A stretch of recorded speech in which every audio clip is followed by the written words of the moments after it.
We are excited to introduce to you the philosophy of managing physician group practices. We are Group 4, which consists of Sean Fulton, Kim Stanley, Sabrina Wall, and Jennifer York. The acronym MGMA stands for Medical Group Management Association. It is known as the premier association for professionals who lead medical practice. It is both a professional and advocacy organization. MGMA has defined their mission as to elevate the performance of medical practice leaders and their organizations by connecting members, building partnerships, setting the standards for certification, advocating for physician practice, and providing innovative solutions. Next slide. MGMA is headquartered in Englewood, Colorado, and provides several services and education to its paid members, including political advocacy for medical practice management, networking, and professional resources. They host an annual conference with the purpose to discuss current healthcare issues. They also offer surveys, e-reports, books, magazines, conferences, online classes, webinars, and more. Your membership in MGMA allows you to have a wealth of knowledge and current benchmark data at your fingertips. Next slide.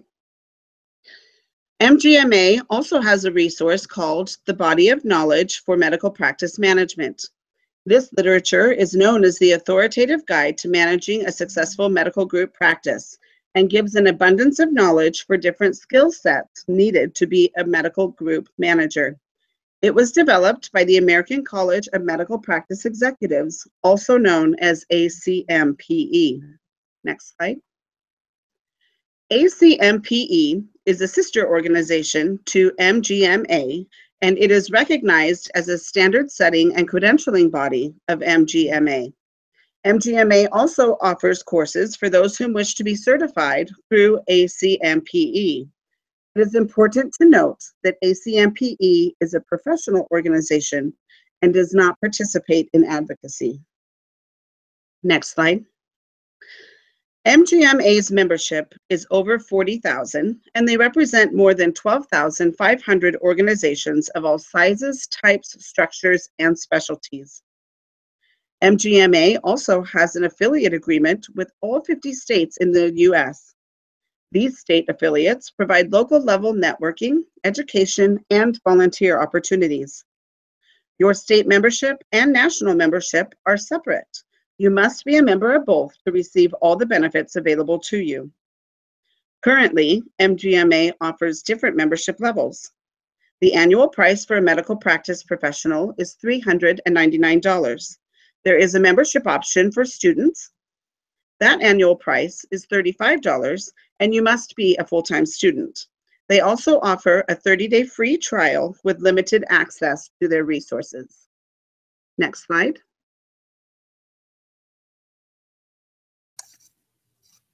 Working for and with physicians can bring its own unique set of challenges. Over the next few slides, we will outline the biggest challenges a healthcare administrator may face while working with physicians. They include strained physician-administrator relationships, cultural differences, and trust. Next slide. Strained physician-administrator relationships. In a recent study conducted by the Mayo Clinic, 54% of physicians surveyed reported a loss of enthusiasm for work, feelings of cynicism, and a low sense of personal accomplishment. That number increased by 10% over the last 3 years. Many are blaming this dissatisfaction on the rapidly changing healthcare industry. New expectations and government requirements often leave physicians longing for the old days. A new common sentiment of physicians is, why are there so many administrators involved in the delivery of care now when there were so few in the early days of my career? Physicians make money when seeing patients, and that's what most of them prefer to do. Administrators now have a direct role in patient care, and sometimes that can slow down a physician when they're trying to care for their patient. Both groups are trying to accomplish the same thing, however, maybe speaking a different language. Miscommunication and predisposition for a physician to distrust are some of the major reasons why trust is its very own challenge. Next slide. Trust. Some researchers contend that miscommunication is the major reason that physicians and administrators generally do not trust each other. Misunderstandings are often labeled as reasons why the other is not trustworthy. Author J.S. Bujak believes that because of physicians' highly competitive nature and their tendency to see the world in terms of win-lose causes them to have a predisposition to not trust each other and to be suspicious of those who might be interfering with their processes. When you are working with different understandings of how the world is structured and why mistrust, misunderstanding, and miscommunication are soon to follow. Physicians and administrators each define their success their own way. And when relationships fail to meet their own unique set of expectations, each then concludes that the other parties are not trustworthy. Trust is developed in proportion to meaningful interactions. These meaningful interactions all occur through conversations.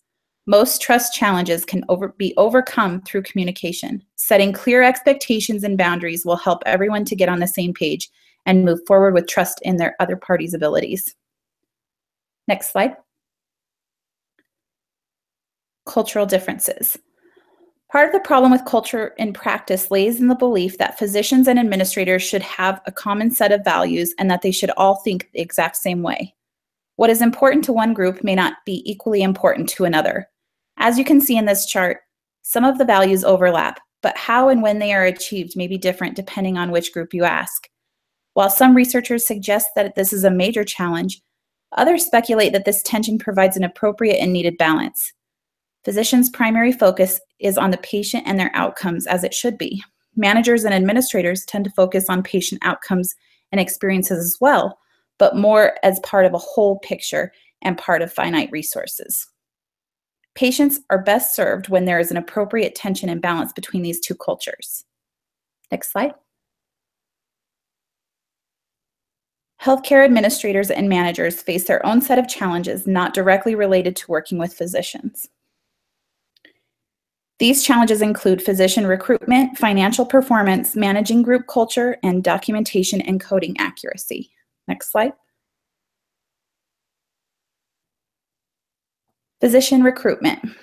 As more Americans gain access to health insurance, the need to recruit and retain even more physicians is greater than ever. And it's likely that this change won't change anytime soon. Here are some of the reasons physician recruitment is a challenge for medical group practice managers. Lack of supply. As stated before, health insurance is becoming more and more accessible, and individuals who haven't been able to see their doctor in years are now able to see them for the first time in a long time. By the year 2020, it is expected that there will be a shortage of at least 90,000 physicians, and the U.S. isn't doing anything to keep up with this increased demand. The amount of residency positions are remaining the same and not expected to increase anytime soon. Oversaturation. The market for recruiting physicians has become extremely competitive. As some practices grow and acquire more patients, the job market for physicians is oversaturated. Physicians looking for opportunities in specific communities will often find dozens of opportunities with multiple competitors. This leaves some practices battling for a very limited pool of candidates. Location. New physicians have become accustomed to easy access to culture, activities, and recreational options during their education and residencies, making them more likely to seek large metro areas over rural communities. Physician retirement. Many physicians of the baby boom era are coming to an age of retirement, causing medical groups to struggle to maintain their top talent. In addition to these retirements, some seasoned physicians who are reluctant to embrace challenges made through the Affordable Care Act are choosing to retire rather than comply, taking decades of experience with them as they go. Rising salaries. Physician salaries in many different specialties have increased 13% over the last year and are continuing to rise. The cost of recruiting and hiring new physicians is rapidly increasing. This is a challenge to many healthcare organizations operating on strict budgets, making it difficult or even impossible for them to offer competitive salaries that will attract candidates. Next slide. Managing financial performance.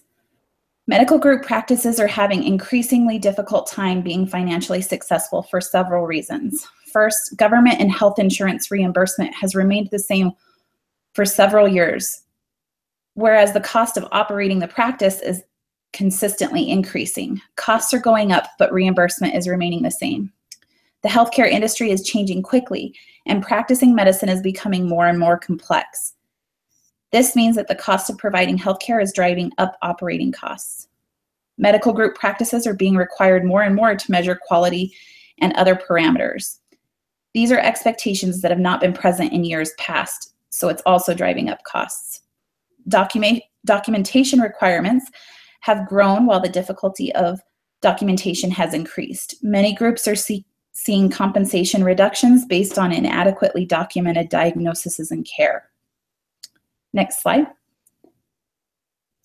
Managing group culture.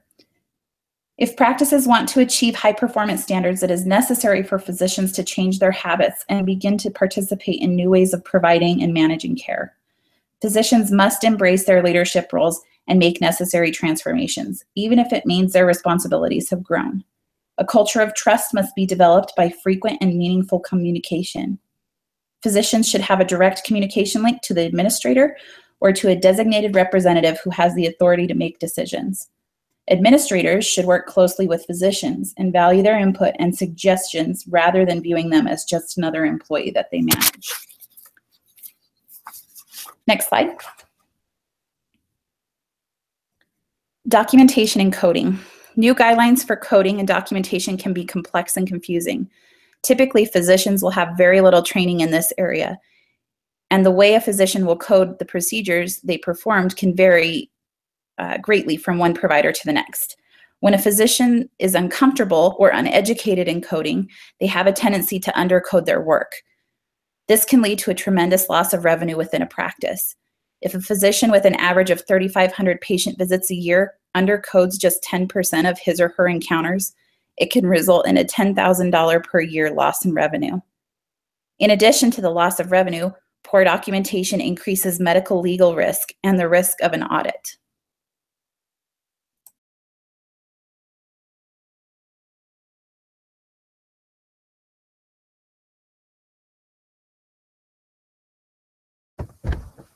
There are many legal and regulatory issues to consider when managing a medical group practice. Many of these will be familiar to you already. Next slide.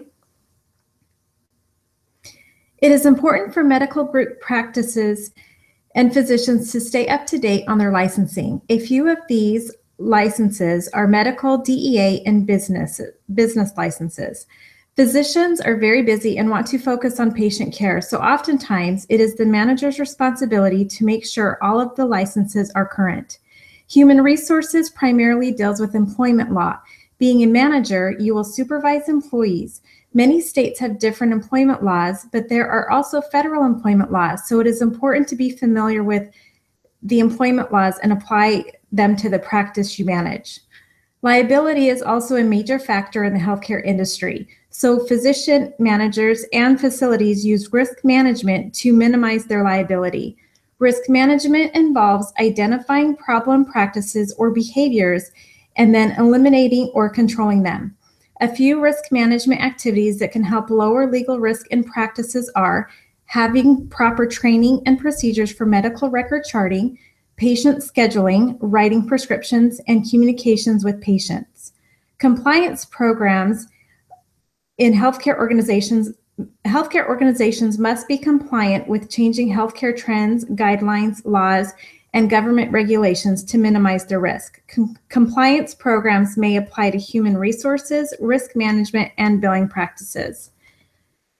The Health Insurance Portability and Accountability Act, which is also known as HIPAA, is designed to protect privacy and other healthcare rights for patients. The Act helps workers keep continuous health insurance coverage for themselves and their dependents when they change jobs, and protects confidential medical information from unauthorized disclosure and/or use. It was also intended to help curb the rising cost of healthcare fraud and abuse. An extension of HIPAA is the HITECH Rule, also called the Human Information Technology for Economic and Clinical Health Act. This act strengthened the privacy and security protections for health information established under HIPAA. Next slide. There are also laws and regulations dealing with controlling healthcare fraud and abuse. Some of these laws are Stark Law, Anti-Kickback, Federal False Claims Act, and Criminal Healthcare Fraud Statute. Next slide. Many people believe that the Stark and anti-kickback laws are the same, but they are not. Below, you can see some of the differences are outlined. Next slide. Some other legal and regulatory issues to consider in management, depending on the practice type, may be recovery audit contractors, antitrust laws, Occupational Safety and Health Administration, Clinical Laboratory Improvement Act, the Physician Payment Sunshine Act, Centers for Disease Control, and American with Disabilities Act. Next slide.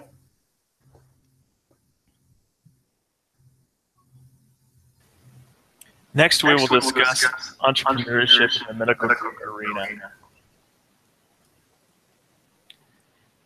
As a physician group manager, your job is to run a profitable business while maintaining the best care that can be provided.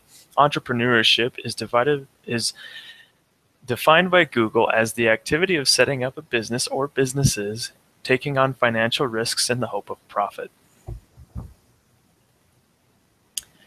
Some of the reasons to be an entrepreneur in healthcare are expenses. MGMA reported in 2014 that medical groups are experiencing rising costs associated with providing business staff. The cost in that report was just over $52,000 for full-time equivalent physicians. This cost is incurred upon by the owners and full-time physicians who manage and run the practice. Competition. Market research shows that there are approximately 187,000 physician practices in the United States. 16.5% of them are only with one physician, while the remaining 83.5% are at least group practices. Compensation. Limited insurance acceptance and the emergence of managed care through HMOs and PPOs. Not every insurance is accepted by every medical group. This usually leads to a loss in the patient pool. Volatile market. Markets are ever-changing, with groups in metropolitan areas being concentrated near medical campuses, and physicians are constantly on the move due to recruitment and integration with other medical groups and systems. The results from entrepreneurship in medical groups are smart financial management leads to increased net profit. These profits can be reinvested into the group. MGMA reports exploring new technologies and increasing efficiencies is one of the 5 key successful medical practices. Successful marketing and networking leads to an increase in patients as well. Enhancing the patient experience will usually lead to further growth. A quote from Todd Evanson, the MGMA VP of Data Solutions and Consulting Services, states, "Medical practices introduce data as often as possible to help make and support business decisions. To run an efficient and effective business that meets patients' needs, practices need to capture and understand many metrics and use the information in meaningful ways. Using data and indicators such as those found in MGMA benchmarking reports put a practice on the fast track to success." The key point of entrepreneurship in healthcare is that if you make smart financial practices and couple them with quality care, then you will have a successful business model. Successful business and happy patients will lead to paychecks, and paychecks with happy employees equals fulfillment.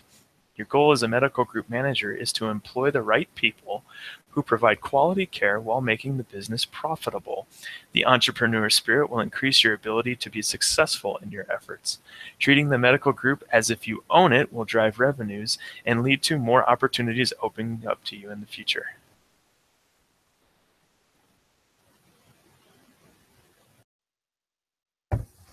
What can you do to position yourself to become a medical group practice manager? As the cartoon depicts, there are many different skills and bodies of knowledge. Next slide. The body of knowledge for medical practice management is so essential to success. It serves as a repository of industry knowledge, a guide to practice management, and assessment of competency, and a learning tool.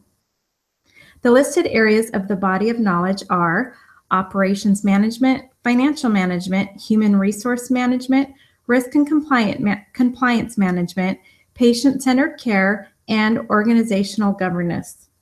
The Medical Group Management Association uses this body of knowledge as a guide to practice management and assessment of competency and a learning tool. Next slide. The pie chart gives an example of the weight of each of these categories. As you can see, operational and financial management make up over 50% of the body of knowledge. So these areas would be important in practice management. Next slide. I looked at different employment ads seeking group practice managers. These were some of the preferred qualities. One quality I would like to note is the desire to continuously learn.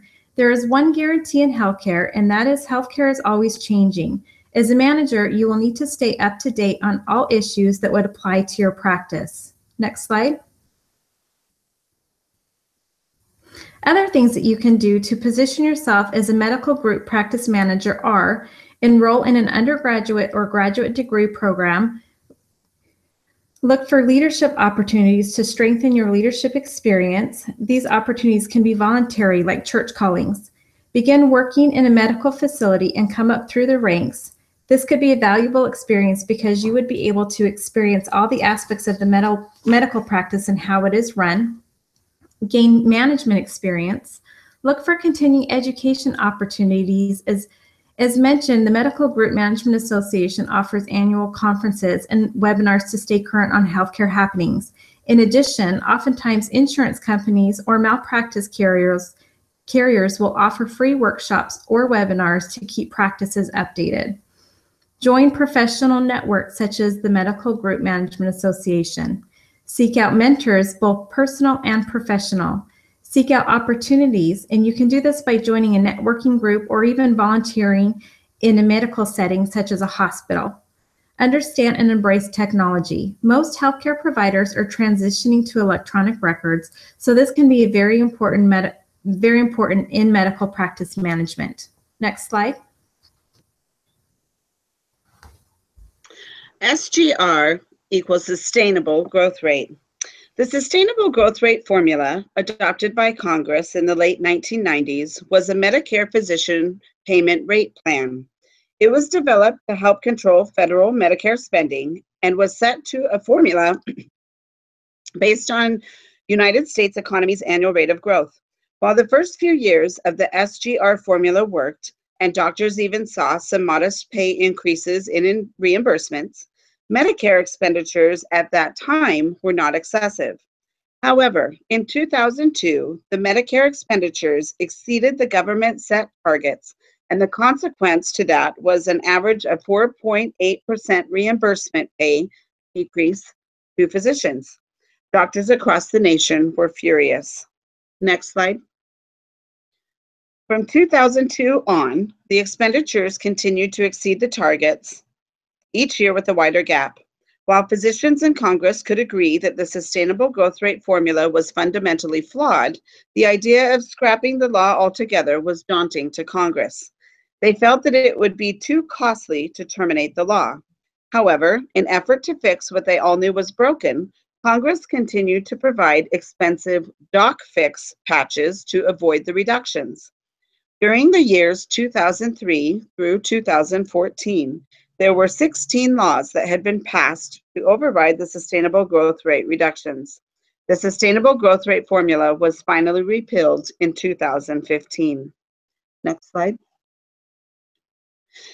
In our current situation in 2017, we are bouncing between the ideas of will they or won't they repeal the Patient Protection and Affordable Care Act, also known as Obamacare. The uncertainty of how medical practices will be reimbursed has become more of a normal situation than anyone in medicine cares for it to be.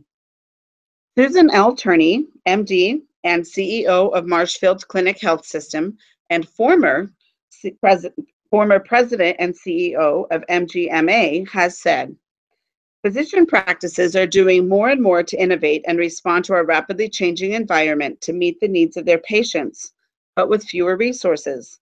They are working diligently to manage rising operation costs and prepare for potential cuts to reimbursed rates, and are also navigating a number of other transformative federal policies. It is understandable that financial management issues rank among the most pressing concerns for our members." End quote. Financial uncertainty due to the political climate is challenging for managers of medical group practices. It seems to especially take a toll on the morale of the physicians practicing, not knowing if they will be fairly reimbursed for the quality of care they are performing and would like to continue to perform. Next slide.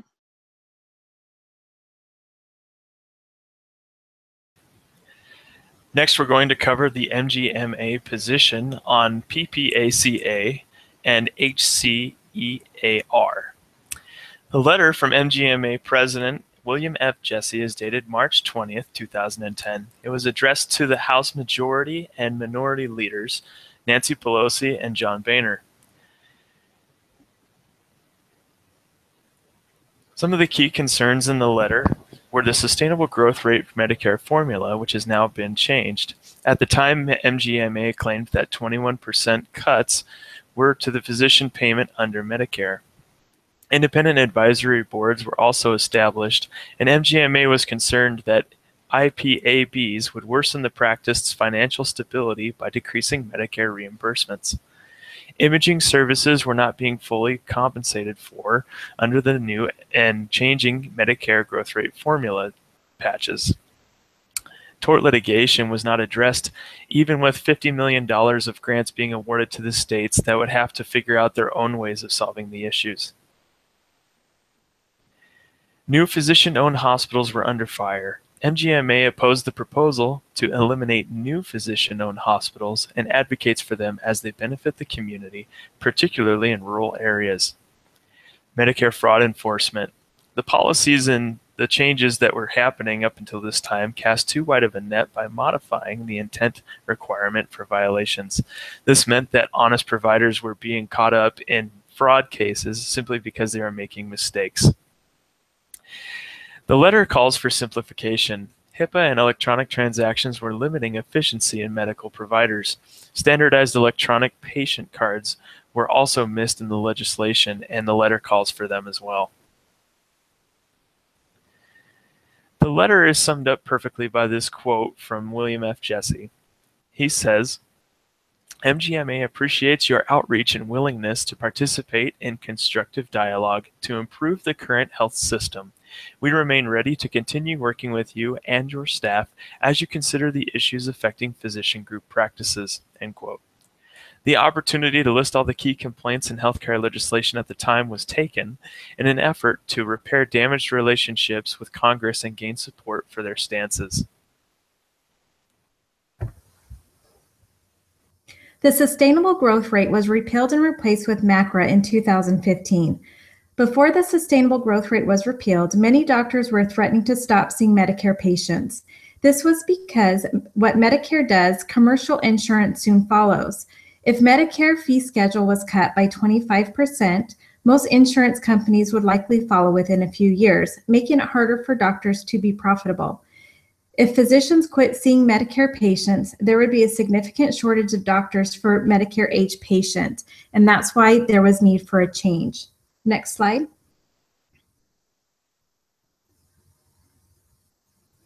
What is MACRA?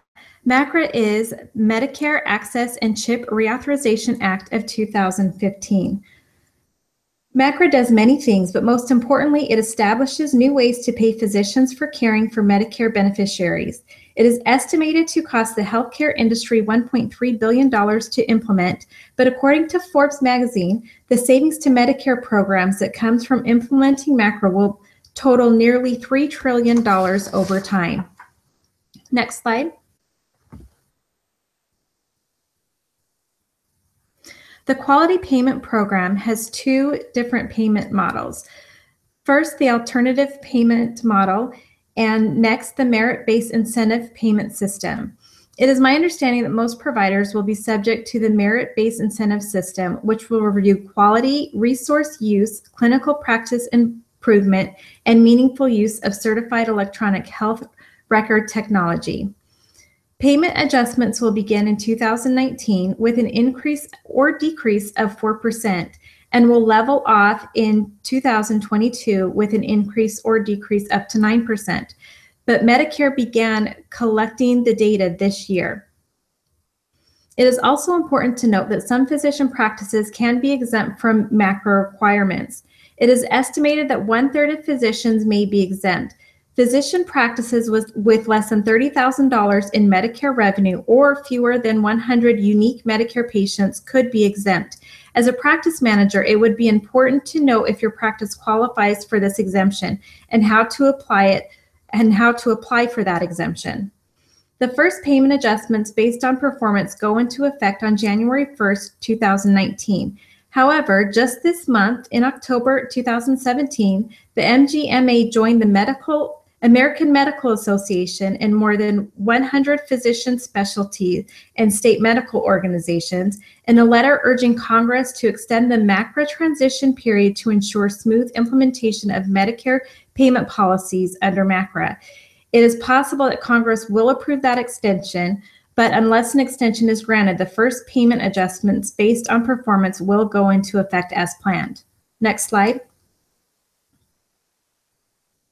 So who is part of the Quality Payment Program? Any provider, any advanced APM, or if you bill Part Medicare B with more than $30,000 per year and provide care for more than 100 Medicare patients.